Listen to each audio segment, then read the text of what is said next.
Coca-Cola, zaidi ya kinywaji, ni hadithi sehemu ya 3. Tumeona jinsi Coca-Cola ilivyozaliwa, kukua na kukabiliana na changamoto, lakini safari yake bado inaendelea, ikijikita katika ulimwengu unaobadilika na kuakisi mwelekeo wa sasa. Kukabiliana na nyakati za kisasa, mstari wa afya na mazingira. Katika miaka ya hivi karibuni, Coca-Cola imekumbana na shinikizo kubwa kutoka kwa watumiaji na mashirika ya afya kuhusu maudhui ya sukari katika vinywaji vyake. Hali hii imesababisha kampuni kuchukua hatua madhubuti. Ubunifu wa bidhaa mpya. Kampuni imeongeza aina mbalimbali za vinywaji vyenye sukari kidogo au visivyo na sukari kabisa, kama vile Coca-Cola Zero Sugar na Coca-Cola Light, Diet Coke.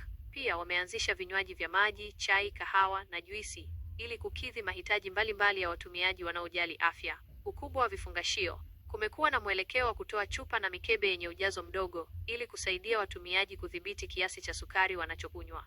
Zaidi ya hayo, Coca-Cola imekuwa ikilengwa na wakosoaji kutokana na athari za kimazingira za vifungashio vya plastiki. Kwa kujibu, kampuni imejitolea kupunguza matumizi ya plastiki. Inatafuta mbinu za kupunguza kiasi cha plastiki kinachotumika katika vifungashio. Kuchakata na kutumia tena.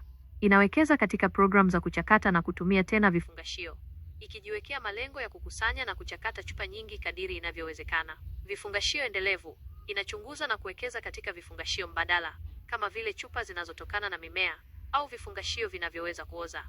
Urithi wa kitamaduni na mustakabali. Hata kama kampuni inabadilika kukabiliana na changamoto za kisasa, Coca-Cola inabaki kuwa nembo muhimu ya kitamaduni. Matangazo yake yanaendelea kuleta hisia za furaha, mshikamano na sherehe. Inaendelea kuwa sehemu ya matukio makubwa duniani, kutoka michezo ya Olimpiki hadi kombe la dunia la FIFA, ikisisitiza ujumbe wake wa kufungua furaha. Kutoka kwenye dawa ya kichwa hadi kuwa kinywaji maarufu duniani, hadithi ya Coca-Cola ni ushuhuda wa ubunifu, uwezo wa kukabiliana na mabadiliko na umuhimu wa kujenga uhusiano imara na wateja wake. Ni hadithi inayoendelea kuandikwa, huku kampuni ikijitahidi kuendelea kuwa kiongozi katika soko la vinywaji, huku ikizingatia afya na mazingira. Je, ungependa kujua zaidi kuhusu juhudi za Coca-Cola za kukabiliana na changamoto za mazingira au afya?